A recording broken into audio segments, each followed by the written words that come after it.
Today, women across the world are being celebrated in commemoration of Women's Day. But what is there to celebrate? Our rights are constantly coming under attack with the looming rise of the far right, with the continuous wars that disproportionately affect women and children, and with the lack of accessible housing, which is a major crisis in so-called developed countries. Communists are at the forefront of the fight against oppression and have always been proposing mass class struggle methods to combat all forms of oppression and exploitation. On this day, 108 years ago, Russian women working in textile factories sparked the February Revolution of 1917, the prelude to the Great October Revolution that brought the working class to power. The abolition of capitalism in the Soviet Union transformed the social and material reality for women.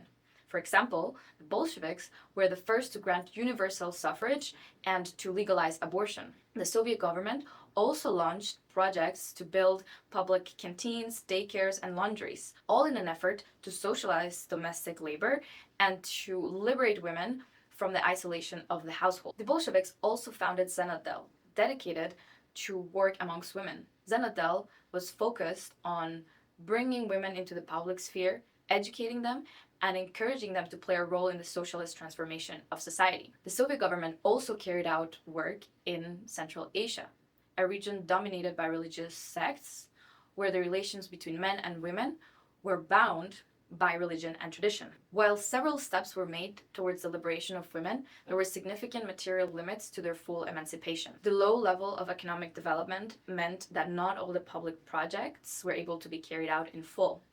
The low productivity of labor and the scarcity also contributed to the rise of a bureaucracy that seized state power. Once in control, the bureaucracy reversed many of the gains made by women, and this reversal was key in Russia's return to capitalism in the 90s. Since then, women's conditions in Russia have only deteriorated. The Russian Revolution and the abolition of capitalism accomplished more for women in 2 decades than the entire feminist movement had in over 100 years. So if you want to know more about the role of women in revolution, the work that the Bolsheviks did amongst peasant and Muslim women, and how communists fight against oppression today, get our book of the month, Women, Family, and the Russian Revolution.